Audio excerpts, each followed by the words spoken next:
నమస్కారం అండి. ఈరోజు కొత్త టాపిక్తో మేము ముందుకు వచ్చాం.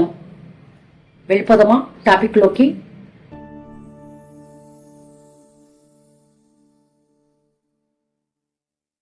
దుర్యోధనుడు చెప్పిన సత్యం.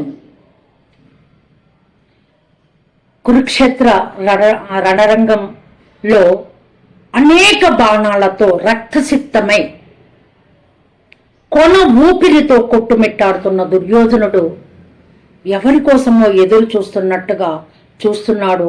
అతని ప్రాణం కొట్టుమిట్టాడుతూ ఉంది. కొన ఊపిరితో ఉన్నాడు. ఏదో చెప్పాలని తాపత్రయపడుతున్నాడు. అతని యొక్క బాధని గ్రహించాడేమో ఆ యొక్క శ్రీకృష్ణ పరమాత్మ అతని దగ్గరికి విచ్చేశాడు. విచ్చేసిన శ్రీకృష్ణుని చూడంగానే నమస్కరించి, కృష్ణ వచ్చావా? నా కోసమే వచ్చావా? నీతో ఎంతో మాట్లాడాలని ఉంది కృష్ణ అన్నాడు. చెప్పు సుయోధన, ఏం చెప్తావో చెప్పమన్నాడు. ఇంకా చెప్పుకుంటూ వస్తున్నాడు. ఏంటి కృష్ణ, నేనేం తప్పు చేశాను? నువ్వు పాండవ పక్షపాతిపై నన్నెందుకు ఈ విధంగా తయారు చేశావు అనగానే దానికి కృష్ణుడు ఒకటే మాట్లాడాడు. నేను నీకు శత్రువుని కాదు. నీవు నాకు శత్రువువి కావా? మిత్రుడు అయితే నా పరిస్థితిని సరిచేయాల్సిన ఇది నీకుంది కదా, విధి నీకుంది కదా, నువ్వెందుకు ఆ బాధ్యతను స్వీకరించలేదు అంటే, నేనెందుకు చేయలేదు సుయోధన? నేను నీ దగ్గరికి వచ్చి రాయభారాన్ని నడిపినప్పుడు పాండవుల కోసం నేను అడిగింది 5 ఊళ్ళు మాత్రమే.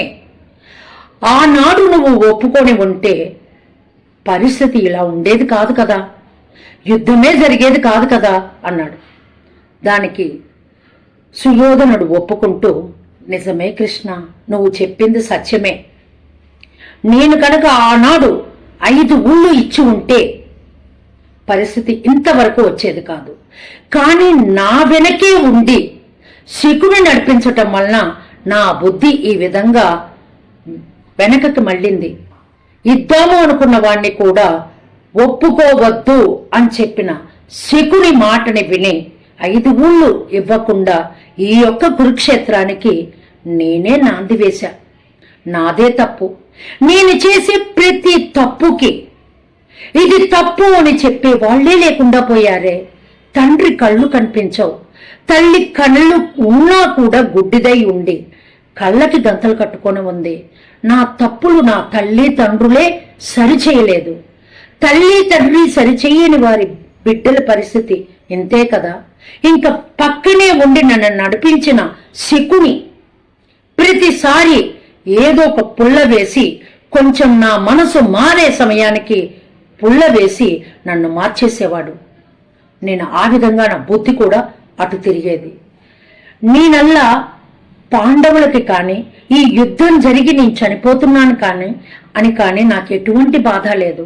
నేనల్లా ఒక్కరికి క్షమార్పణ చెప్పుకోవాల్సి ఉంది, క్షమించమని అర్థించాల్సి ఉంది. అది ఎవరో కాదు, ద్రౌపది మాత. ద్రౌపదికి నేను క్షమార్పణ చెప్పుకోవాలి. కృష్ణ, నా పరిస్థితి ఇలా ఉంది, ఈ చిన్న సహాయం నువ్వు చేసి పెడతావా అని అడిగాడండి దీనంగా. సుయోధనుడు శ్రీకృష్ణుణ్ణి చెప్పమన్నాడు.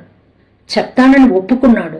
దానికన్నాడు, ఆ రోజు ఎప్పుడైతే ద్రౌపది వస్త్రాపహరణ జరుగుతున్నదో అప్పుడు నా అంతరాత్మ ఇది తప్పు, ఇలా చెయ్యకూడదు అని ఘోషిస్తూనే ఉంది.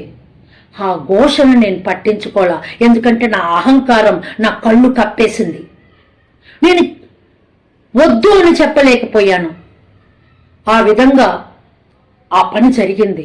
ఆ మాతకు అవమానాన్ని కలిగించాను. కాబట్టి నా పరిస్థితి ఈ విధంగా ఏర్పడింది. ఇంతమందిలోనూ ఎంతమంది కురు వృద్ధులున్నారు, ఎవ్వరూ మాట్లాడలేదు. పెద్దలు ఎవ్వరూ నేను చేస్తున్న పనిని తప్పు అని చెప్పలేదు. జరుగుతున్న తప్పుని తల్లి ఖండించలేదు, తండ్రి ఖండించలేదు. శకుని దానికి ఆజ్యం పోసి ఆ మంటని పెద్దది చేశాడు. అహంకారం నా కళ్ళు కప్పేసినాయి. ఆ తప్పు జరిగింది. ద్రౌపదికి నేను క్షమార్పణ ఎలా చెప్పుకోవాలా అని నా మనసు పదే పదే కొట్టుమిట్టాడుతోంది. ఈ మరణానికి సమీపించిన ఈ తరుణంలో ఎలా నా మరణ వేదనలో నేను క్షమాపణ ఎలా చెప్పుకోగలను అని బాధపడుతున్న సమయంలో నీవు విచ్చేశావు. కృష్ణ, ఈ ఒక్క మాట ద్రౌపదీదేవికి చెప్పి నన్ను క్షమించమని ఆ తల్లిని కోరుకుంటావా? నా మాటగా చెప్తావా నువ్వు అని దీనంగా అర్థించాడండి శ్రీకృష్ణుణ్ణి సుయోధనుడు. అలాగేనన్నాడు శ్రీకృష్ణుడు. ఎంతటి వారికైనా కూడా ఇది తప్పు అని తెలిసి ఆ తప్పును చేస్తూ ఉన్నప్పుడు ఖండించాల్సిన వాళ్ళు ఖండించకపోతే అది తల్లి, తండ్రి, పెద్దలు, స్నేహితులు ఎవరైనా కానివ్వండి, వారికి అహంకారం కళ్ళు కప్పేస్తాయండి. ఆ తప్పును చేస్తూ పోతారు. కాబట్టి తప్పు జరుగుతున్నప్పుడు ఇది తప్పు అని చెప్పేవారు ఉండాలి. తప్పుని వెంటనే తప్పని చెప్పాలి. అలా చెప్పనన్నాళ్ళు తప్పులు జరుగుతూనే పోతూ ఉంటాయి. ఇలా చనిపోతున్న ముందు అతనిలో వచ్చిన ఆ మార్పు ఓకే, మంచిదే. కానీ బాధపడ్డ ద్రౌపది, ఏ విధంగా ఇన్నాళ్ళు బాధపడ్డ ద్రౌపది ఎంత కష్టపడి ఉంటుందండి ఆ యొక్క అవమానానికి.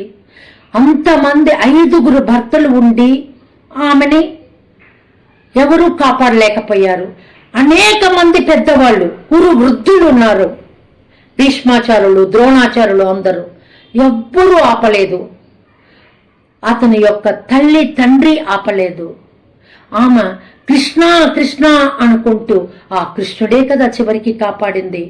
ఇప్పుడు కూడా అదే విధంగా కృష్ణుడు ఈ యొక్క మాటని ద్రౌపదికి చేరుస్తానని మాట ఇచ్చిన తర్వాతే ఆ యొక్క సుయోధనుడు తన ప్రాణాలని ఆ విధంగా కోల్పోయాడు. మరణశయ్య మీద వచ్చే మార్పు అదే ముందు వచ్చి ఉంటే అతనికి ఈ పరిస్థితే వచ్చేది కాదు. ఎవరైనా కానీ తప్పు అని తెలిసి కూడా అహంకారంతో తప్పులు చేస్తూ ఉంటే కనుక పరిస్థితులు ఇలాగే ఉంటాయి కదా. కాబట్టి తప్పులు చేయకుండా ఉంటారని, తన తప్పులు తాము ఎరగనప్పుడు వేరే వారైనా కూడా చెప్తారని, ఆ తప్పును సరిచేస్తారని, తప్పు జరగకుండా చూస్తారని ఆశిస్తూ సర్వే జనా సుఖినో భవంతు. స్వస్తి.